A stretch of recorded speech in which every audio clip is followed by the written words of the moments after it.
22 साल की शर्मिष्ठा ने जो कुछ कहा था वो गलत था, लेकिन शर्मिष्ठा के साथ क्या जो कुछ हो रहा है वो क्या सही है?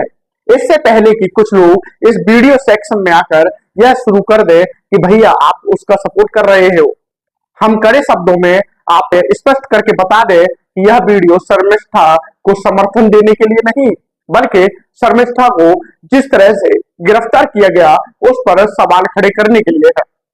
क्योंकि शर्मिष्ठा जो कुछ कह रही थी और जो लोग उसमें आग पानी देकर इंजन भर रहे थे, रीट्वीट कर रहे थे, हम तब भी कह रहे थे कि ना वो भाषा ना वो विचार एक शब्द समाज में स्वीकार है।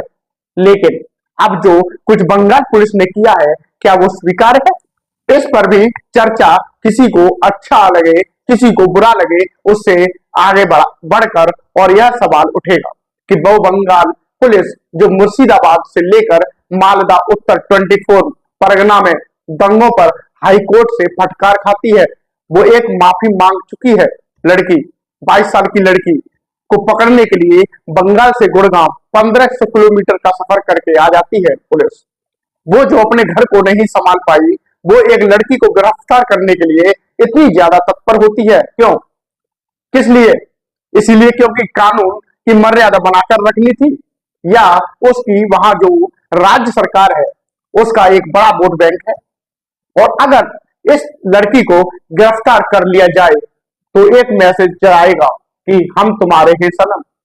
यह सवाल उठेगा क्योंकि इसी राज्य की पुलिस को हाई कोर्ट से फटकार लगाई थी, और अब भारत में यह सवाल उठेगा कि क्या एक धर्म की भावनाएं आहत होती हैं, सलाखें तैयार होती हैं, और एक जगह पर so called freedom of speech and expression, क्योंकि जिस बंगाल पुलिस ने 1500 किलोमीटर का सफर एक 22 साल की माफी मांगने वाली लड़की को लेकर तय किया है, वो कैसे इस बात को नजरअंदाज कर सकती है कि जिस राज्य सरकार के कहने पर वो यहां तक पहुंची है, उसी राज्य सरकार में सांसद ऐसे हैं जिन्होंने हिंदू धर्म को लेकर भी कई तरह की टिप्पणियां की है, भगवान शिव का मजाक उड़ाया है, शिवलिंग का मजाक उड़ाया है, लेकिन एक आंख से बंगाल पुलिस को दिखाई नहीं पड़ा और दूसरी तरफ वो पुलिस सरपट 1500 किलोमीटर चली आई। ये कैसा कानून है जो धर्म और सियासत का चेहरा देखकर बट रहा है? और आज यह सवाल पूछा जाएगा, यह बात स्पष्ट करते हुए पूछा जाएगा कि यह समर्थन है या विरोध शर्मिष्ठा का नहीं है, बल्कि भारत में एक देश में दो कानून का है। हमने यह मसला भी उठाया था जब प्रोफेसर साहब को गिरफ्तार किया गया था, तब भी हमने कहा था कि मध्य प्रदेश में मंत्री को गिरफ्तार नहीं किया गया, लेकिन प्रोफेसर को गिरफ्तार कर लिया गया। एक बेगुनाह एक को सजा, एक को माफी कैसे हो सकती है? और आज यह मसला शर्मिष्ठा को लेकर भी हम उठाएंगे, यह कहते हुए उठाएंगे कि शर्मिष्ठा ने जो कुछ कहा था यह गलत था, लेकिन शर्मिष्ठा को गिरफ्तार आप कर लेंगे और बाकी को आप छोड़ देंगे। यह सवाल कैसे हो सकता है? 22 साल की लड़की है, वो एक सोशल मीडिया पर पोस्ट करती है, माफी मांगती है, यह कहती है बार बार कि पाकिस्तान समर्थित आतंकवाद ने कश्मीर में जो कुछ किया था उसे देखकर उसके अंदर गुस्सा आया था। हर किसी के अंदर आएगा। पाकिस्तान के कलाकारों पर निशाना उसने साधा था, भाषा खराब थी उसकी, थोड़ी गंदी थी, लेकिन इंटेंशन पाकिस्तान को जवाब देना था। उस दुख में, उस गुस्से में बढ़ते बढ़ते और कुछ लोगों के वो रिट्वीट कमेंट के डीजल फ्यूल डालते डालते उस लड़की ने मर्यादाओं को लांग दिया। आतंकवाद कंट्रपात से आगे बढ़कर उसने पैगंबर मोहम्मद को लेकर टिप्पणी कर दी जो नहीं करनी चाहिए थी, धार्मिक भावनाओं को ठेस पहुंचाने वाली थी। लेकिन सच यह भी है कि उसने माफी मांग ली थी। यह लिखा था कि मैं बिना शर्त माफी मांगती हूँ, मेरी टिप्पणी कंठर पर थी, आतंकवादियों के लिए थी, किसी धर्म को ठेस पहुंचाने के लिए नहीं। यह भी कहा था कि मैं सावधान रहूंगी, माफ कर दीजिए मुझे। लेकिन पश्चिम बंगाल की पुलिस ने उसे माफी को कुचल दिया पैरों तले। वो पुलिस जो अपने ही राज्य में स्थिति को संभाल नहीं पाती, अपने ही राज्य में बेइज्जत होती है, हाईकोर्ट से फटकार मिलती है उस पुलिस को, वो सरपट गुरुग्राम पहुंच गई, हथकड़ियां पहनाई गई उस लड़की को, वो लड़की चिल्लाती रही कि यह डेमोक्रेसी है, यह डेमोक्रेसी नहीं है।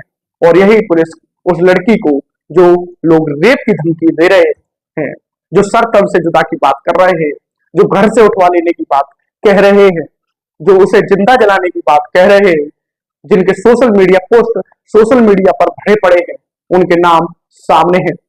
उस पर बंगाल पुलिस पूरी तरह से खामोश है, मौन धारण किए हुए है। सवाल है क्यों?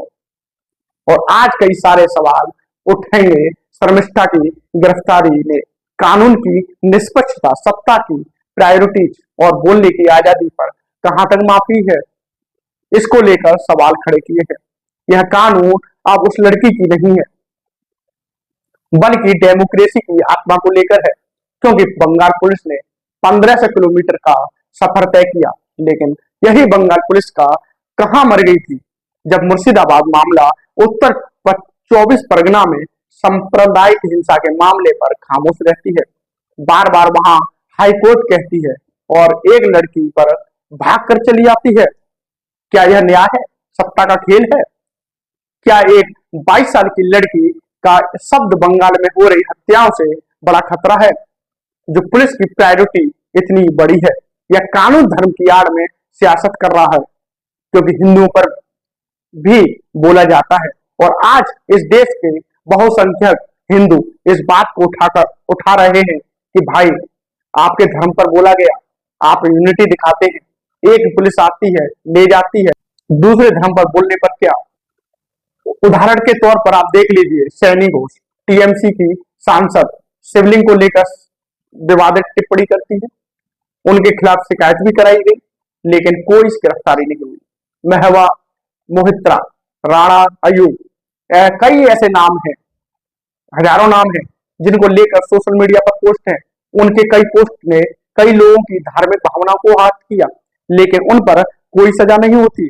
कई ऐसे कॉमेडियन हैं, कई ऐसे एक्टर हैं, कई ऐसे राजनेता हैं बड़े बड़े, जिन्होंने हिंदू धर्म के प्रतीकों को लेकर बहुत सारी टिप्पणियां की है और उन पर कोई कार्रवाई नहीं। लेकिन एक लड़की जो ना राजनेता है, ना प्रभावशाली है, जिसने सोशल मीडिया पर माफी भी मांगी, जिसका ट्रैक रिकॉर्ड पीछे आप देखेंगे साफ सुथरा है, और जो सार्वजनिक तौर पर कह रही है कि वैसा नहीं होगा, उसे पकड़ने के लिए 1500 किलोमीटर से पुलिस आती है, सफर करती है 1500 किलोमीटर का, उसे पकड़ने के लिए।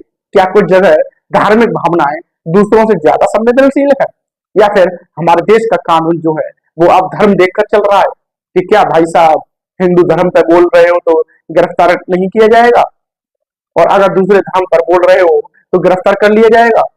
आपने भी देखा होगा, हाल फिलहाल में कई ऐसे यूट्यूबर है भी है, मैं नाम नहीं लूंगा उनका, उन्होंने हिंदू धर्म को लेकर कुछ बनाया, हिंदू धर्म जाने क्या क्या कुछ गलत बोला है, और उन्होंने वहां पर कोई माफी नहीं मांगी। उस लड़की ने तो माफी भी मांग ली, लेकिन ऐसे कई यूट्यूबर दिखाऊंगा मैं आपको, जो हिंदू धर्म पर बोलते हैं, गलत टिप्पणी करते हैं, भगवान के ऊपर गलत टिप्पणी करते हैं, फिर भी माफी नहीं मांगते। और उस लड़की को रेप तक की धमकी मिल रही है, सरपंच से की जुदा की धमकी मिल रही है, लेकिन शर्मिष्ठा पर पुलिस एक्टिव है, बाकी जगह पर खामोश क्यों? क्या धमकी देना तब तक अपराध नहीं है जब तक शिकार एक साधारण सी लड़की नहीं हो? शर्मिष्ठा की जिंदगी को लेकर जो सवाल उठा रहे हैं वो बेवजह नहीं है। आप सोशल मीडिया पर पोस्ट पढ़िए, वो डर आपको समझना पड़ेगा। ममता बनर्जी की सरकार कहती है कि शर्मिष्ठा की गिरफ्तारी ये कानून की प्रक्रिया है। अगर यह कानून की बात है तो फिर उनके ही सांसदों ने जब हिंदू भावनाओं का अपमान किया था तब गिरफ्तारी क्यों नहीं हुई? तब कहां चला गया था यह कानून? और इसीलिए यह सवाल आज वीडियो के माध्यम से हम भी उठा रहे हैं कि क्या यह एक समुदाय को संदेश देने की कोशिश है? शर्मिष्ठा की गिरफ्तारी क्या चेतावनी है कि बोलने से पहले 100 बार सोचो? माफी का मतलब कुछ नहीं होता। अगर सत्ता अपराध मान ले, भारत का संविधान आजादी देता है। हालांकि इस बात को लेकर हम बार बार कहते आए हैं कि भारत में जो आजादी मिलती है उसकी सीमा होनी चाहिए। आप धर्म देखकर किसी को बेवजह टिप्पणी नहीं कर सकते, आप कोई भी हो।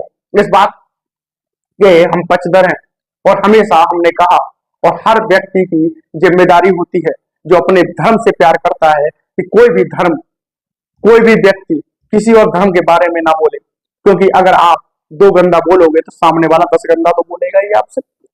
ऐसे में आप अपने धर्म वालों को चुप रखो, सामने वाला अपने आप ही चुप रहेगा, आपके धर्म को कुछ नहीं बोलेगा। लेकिन क्या यह आजादी अब सड़कों पर कैद हो रही है कि जेल कौन जाएगा? यह तय होगा कि वो किस विचारधारा से आता है या किस धर्म पर बोल रहा है। और कानून का इस्तेमाल अब औजार या हथियार की तरह हुआ, क्योंकि शर्मिष्ठा की गिरफ्तारी को अब एक मैसेज के तौर पर माना जा रहा है। एक मैसेज जो शायद हो सकता है धार्मिक भावनाओं से खिलवाड़ करने की सजा के तौर पर हो। लेकिन क्या यह भी मैसेज है? क्या सिर्फ एक धर्म पर कोलकाता पुलिस ने जो तत्परता दिखाई, क्या वो सांप्रदायिक हिंसा के मामलों में नहीं दिखा सकती? हाई कोर्ट ने 204 से मुर्शिदाबाद के मामलों को लेकर पुलिस की निष्क्रियता पर सवाल उठाए थे, लेकिन एक लड़की को पकड़ने के लिए उनके पास संसाधन, समय, प्राथमिकता सब थी। और यह सवाल उठेगा कि क्या यह गिरफ्तारी कानूनी प्रक्रिया कम है, सत्ता का प्रदर्शन ज्यादा है? यह दिखाता है कुछ भावनाएं दूसरी भावनाओं से ज्यादा सेंसिटिव हैं, कुछ अपराध दूसरे अपराधों से ज्यादा गंभीर है। शर्मिष्ठा ने गलत टिप्पणी की, बार बार हम कह रहे हैं, उससे हम इत्तेफाक नहीं रखते, लेकिन वो 22 साल की लड़की है, माफी मांगी थी उसने, उसको जेल भेजा जा रहा है। उसको धमकी देने वालों, क्या संविधान सिर्फ धार्मिक भावनाओं की रक्षा करता है, ना कि किसी की जान और गरिमा को? शर्मिष्ठा को लेकर कितनी सारी नग्न तस्वीरें बनाई गई, गलत गलत टिप्पणी की गई, पोस्ट की गई, उन पर सख्ती नहीं है, लेकिन धमकियों पर खामोश हैं ये लोग। यह भी तो न्याय नहीं है। यह न केवल शर्मिष्ठा के साथ अन्याय है, बल्कि उन हजारों लड़कियों के साथ भी अन्याय है जो ऑनलाइन धमकियों का शिकार होती हैं। अगर धमकियां अपराध नहीं है, तो फिर क्या एक लड़की की जिंदगी की कोई सुरक्षा नहीं? और बार बार यह सवाल उठेगा कि क्या कानून में भी पक्षपात होता है कि आप किस धर्म पर बोल रहे हैं? यह सवाल बहुत इंपोर्टेंट है। बार बार मैं कह रहा हूं, सैनी घोष का मामला मैंने उठाया, वो टिप्पणी आई थी, कार्रवाई नहीं हुई, और कई सारे नाम बड़े यूट्यूबर्स के, बड़े सांसदों के, बड़े नेताओं के, लेकिन एक साधारण सी लड़की को उठाकर जेल में डाल दिया जाता है। अब शर्मिष्ठा की जिंदगी पूरी तरह बदल चुकी है। लॉ की पढ़ाई करने वाली लड़की अब कानूनों की उलझनों में फंस गई है। उसका करियर जो है खतरे में है। सोशल मीडिया पर उसे कुछ लोगों ने कंठरपंथी, कुछ ने हिंदू शेरनी बना रखा है, और इन दोनों लोगों ने मिलकर उसे बर्बाद किया। उसके ऊपर 5 FIR हुई। नई शिकायतों का डर है कि नई शिकायतें और ना हो, और FIR ना हो, माफी मांगना, जेल भेजना, क्या सिस्टम का दुरुपयोग नहीं है? ये चर्चा चलती रहेगी। लेकिन एक सवाल जो उठेगा वो ये कि क्या सोशल मीडिया पर एक पोस्ट ने उसकी जिंदगी को तबाह कर दिया? ये सबक भी है। सबक है ये हम और आप जैसे लोगों के लिए। शर्मिष्ठा की घटना सबक है कि सोच समझ कर बोले। सोशल मीडिया पर एक शब्द आपकी जिंदगी बदल सकता है। कोई नेता, कोई पार्टी नहीं आएगी आपको बचाने, सब राजनीति करेंगे। धार्मिक मुद्दों पर विशेष सावधानी बरतें। भीड़ और सत्ता के दबाव में यहाँ पर कानून जो है वह सियासत बन जाता है। हम उस देश में रहते हैं जहां पर बलात्कार, हत्या पर पुलिस चुप रहती है, लेकिन सोशल मीडिया पर पोस्ट कर पर कुछ डाल दें तो पुलिस की प्रायोरिटी हो जाती है और उसे उठा लाती है। और सबसे बड़ी बात, कितनी नफरत फैली इस घटना से। गलती की अगर सजा देनी है तो धर्म देखकर मत दीजिए। गलती की अगर सजा देनी है तो धर्म देखकर मत दीजिए, एक जैसी कीजिए, फैसले निष्पक्ष रखिए। हम ये सरकारों से भी अपील करेंगे कि हिंदू धर्म को देखा तो आप उठा ले गए। मैं गारंटी के साथ बोलता हूँ, यही कोई दूसरे धर्म का बोलता हिंदुओं के खिलाफ तो कोई पुलिस नहीं उठाती, उसके ऊपर कोई केस नहीं होता, उल्टा उसे किसी पार्टी में पद दे दिया जाता। शर्मिष्ठा की गिरफ्तारी सिर्फ एक केस नहीं, बल्कि कानून, धर्म और सत्ता की सियासत की कड़ी सच्चाई है, जो सवाल उठाती है कि हमारा सिस्टम क्या सभी को न्याय दे रहा है? धार्मिक भावनाओं की रक्षा हर धर्म के लिए एक जैसी क्यों नहीं है? अभिव्यक्ति की आजादी सत्ता की कैद में आखिर क्यों है? शर्मिष्ठा की गिरफ्तारी चेतावनी है कि आपको बोलने की आजादी मिलेगी, आपको माफी मिलेगी, लेकिन विचारधारा देखकर, और यह लोकतंत्र के लिए अच्छा है। यह समय है कि निष्पक्षता, सम्मान और समानता के लिए हम आवाज उठाएंगे। यह मामला हर उस नागरिक का है जो चाहता है कि कानून का तराजू सबके लिए बराबर हो। चरम निष्ठा के टूटते सपनों को देखकर हमें पूछना पड़ेगा कि क्या वाकई में हम निष्पक्ष भारत की तरफ बढ़ रहे हैं या सिर्फ सियासत के गुलाम बन रहे हैं।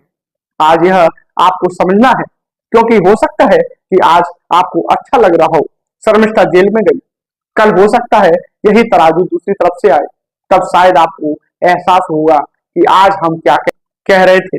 इसीलिए अगर आप इस विषय को लेकर हम पर चढ़ रहे हैं और कह रहे हैं कि आप शर्मिष्ठा का सपोर्ट कर रहे हैं, तो नहीं, हम उस विचारधारा के खिलाफ जा रहे हैं जहां पर एक तरफ से कानून काम करता है और एक गलती के लिए जहां पर अलग अलग नियम कायदे हैं, और यह अलग अलग राज्य सरकारों ने अपने हिसाब से कर रखा है। राज्य सरकारों ने जिस तरह से पुलिस का इस्तेमाल करना शुरू किया है वो डराने वाला है। विचारधारा देखकर, भावना देखकर अगर देश का कानून चलेगा तो फिर डेमोक्रेसी के माने रह नहीं जाएंगे। फिर वही बात होगी जो शर्मिष्ठा ने वहां कही कि डेमोक्रेसी शोषण कर रही है। साथ ही यह शर्मिष्ठा जैसे नए बच्चों के लिए भी मैसेज है कि आप भी सोशल मीडिया पर भावना में बहकर कुछ न बकने लगे। आपका एक शब्द आपकी जिंदगी बर्बाद कर सकता है। संभल कर रहिए, सोच समझ कर बोले। सोशल मीडिया पर नंबर, फॉलोअर्स, कमेंट ये बढ़ाने के लिए नहीं बोले। माहौलबाजी देखकर बहे मत, क्योंकि नफरत की आग सबसे पहले अपने ही घर जलाती है। जिस आग में आज शर्मिष्ठा और उसका परिवार जल रहा है, यह घटना सबक है हमारे लिए और आपके लिए। लेकिन इस सबक के साथ यह घटना सवाल पूछने वाली है कि भारत में क्या धर्म देखकर अब गिरफ्तारियां होंगी, क्या धर्म देखकर कानून चलेगा? और यह सवाल आपको भी पूछना चाहिए। सवाल यह भी कि सिर्फ एक धर्म पर टिप्पणी के लिए जेल नहीं हो सकती। धर्म सबके हैं, मानना सबको पड़ेगा। अगर धार्मिक टिप्पणियों के लिए जेल की सजा मुकर्रर हो रही है तो बाकी मामलों में भी तत्परता दिखाई पड़ेगी। वोट बैंक को खुश करने के लिए अगर यह हुआ तो फिर यह गलत संदेश है जो आगे आने वाले समय में अलग अलग विचारधारा के लिए अलग अलग तरह से दुरुपयोग में लाएगा।